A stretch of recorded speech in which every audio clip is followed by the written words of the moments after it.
السلام علیکم ورحمۃ اللہ وبرکاتہ الحمدللہ رب العالمین والصلاة والسلام علی اشرف الانبیاء والمرسلین نبینا محمد وعلی آلہ وصحبہ اجمعین اما بعد اعوذ باللہ من الشیطان الرجیم بسم اللہ الرحمن الرحیم قال اللہ تبارک وتعالی فی قرآن المجید یا ایہا الذین آمنوا ان جاءکم فاسق بنبأ فتبینوا ان تصیبوا قوما بجہالۃ فتصبحوا علی ما فعلتم نادمین۔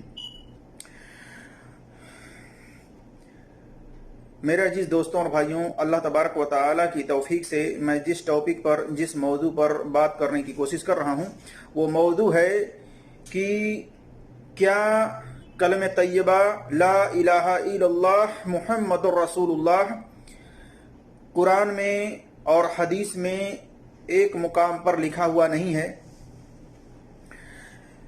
اسی طرح سے ایک مولوی جو کہ فوت ہو چکے ہیں، ان کا نام ہے اسحاق جھالوی صاحب، پاکستان کے رہنے والے ہیں۔ انہوں نے اپنے ایک سوال کے جواب میں کہا کہ مجھے بتائیں کہ کلمہ لا الہ الا اللہ محمد رسول اللہ قرآن میں کہاں لکھا ہے، اسی طرح سے کس حدیث میں لکھا ہے؟ کہتے ہیں کہ کلمہ لا الہ الا اللہ محمد رسول اللہ حدیث کے اندر نہیں ہے، اس کا انکار کرتے ہیں۔ میں آپ کے سامنے ان کے اس بیان کو دکھانا چاہوں گا جس میں وہ کہتے ہیں کہ ہمیں بتائیں کہ کہاں لا الہ الا اللہ محمد رسول اللہ لکھا ہے۔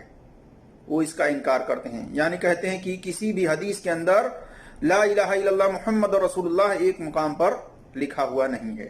سنیے انہی کی زبانی۔ جو کلمہ ہم پڑھتے ہیں ناراض نہ ہونا، آپ بات چل پڑیے، یہ کہاں قرآن میں لا الہ الا اللہ محمد رسول اللہ کو دکھایا مجھے قرآن میں، حدیث رسول میں دکھائے کہیں یہ کلمہ طیبہ؟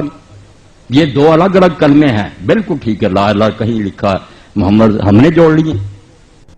تو میرے عزیز دوستوں اور بھائیوں، آپ نے سنا، یہ ہے اسحاق جھالوی جو کہ سیدھا سیدھا کلمہ طیبہ لا الہ الا اللہ محمد رسول اللہ کا انکار کرتے ہیں، جبکہ یہ حدیث سے ثابت ہے۔ میں آپ کے سامنے پروف کروں گا۔ اسی طرح سے میں بتانا چاہوں گا کہ کوئی بھی مسلمان ہو جو اللہ پر ایمان رکھتا ہو، اس کے رسول پر ایمان رکھتا ہو، اسے چاہیے کہ کسی کی بھی بات کو سنے تو اس کی جانچ پڑتال کرے، اس کی چھان بین کرے، کیونکہ اللہ تبارک و تعالیٰ نے فرمایا سورہ حجرات آیت نمبر 6 میں، یا ایھا الذین آمنوا ان جاءکم فاسق بنبأ فتبینوا، کہ اے ایمان والو، اے مسلمانوں، جب تمہارے پاس کوئی فاسق خبر لے کر آئے تو اس کی اچھی طرح سے جانچ پڑتال کر لیا کرو، اس کی تحقیق کر لیا کرو۔ تو میرے عزیز دوستوں اور بھائیوں، کسی کی بھی بات چاہے ہماری ہی کیوں نہ ہو، اس کی بات کو چیک کیا جائے۔ اب ہم آپ کے سامنے رکھتے ہیں کہ لا الہ الا اللہ قرآن میں مختلف مقامات پر موجود ہیں، اسی طرح سے محمد رسول اللہ بھی دیگر مقامات پر موجود ہیں، احادیث کے اندر بھی لا الہ الا اللہ بھی موجود ہے دیگر مقامات پر، اور دیگر مقامات پر محمد رسول اللہ بھی موجود ہے۔ ہاں، ایک مقام پر کسی ایک حدیث میں لا الہ الا اللہ محمد رسول اللہ لکھا ہوا ہے کہ نہیں ہے، میں آپ کے سامنے پروف کروں گا انشاءاللہ تبارک و تعالی۔ آئیے سب سے پہلے اللہ تبارک و تعالیٰ سے دعا کرتے ہیں کہ اللہ تبارک و تعالیٰ ہمیں حق بات اور سچ بات کہنے کی توفیق عطا فرمائے، اور جو ہم سے لفظی طور پر کہنے میں خطائیں ہوں اللہ تبارک و تعالیٰ اس کو معاف فرمائے، آمین یا رب العالمین۔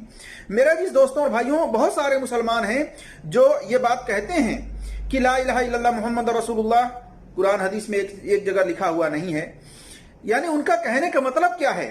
چاہے ایک مقام پہ ہو، چاہے دیگر مقامات پہ الگ الگ ہو، بھائی اس میں آپ کو تکلیف کیا ہے؟ اس میں شکوک اور شبہات کس بات کی ہے؟ لا الہ الا اللہ محمد رسول اللہ یہ ایمان کا حصہ ہے، بغیر اس کو پڑھے آدمی اسلام کے اندر داخل ہی نہیں ہو سکتا۔ آئیے ہم قرآن سے کچھ دلیل دیتے ہیں لا الہ الا اللہ کے تعلق سے کہ لا الہ الا اللہ کہاں ہے۔ میں ایک دو حوالہ آپ کے سامنے دوں گا۔ سب سے پہلے اللہ تبارک و تعالیٰ نے فرمایا فَاعْلَمْ أَنَّهُ لَا إِلَٰهَ إِلَّا اللَّهُ، سورہ محمد آیت نمبر 19 میں، کہ اے نبی آپ اچھی طرح سے جان لیجئے کہ اللہ کے سوا کوئی معبود نہیں ہے۔ اسی طرح سے سورہ صافات آیت نمبر 35 میں ہے، اور محمد رسول اللہ یہ الفاظ سورہ الفتح آیت نمبر 29 میں ہے۔ اللہ تبارک و تعالیٰ نے فرمایا محمد رسول اللہ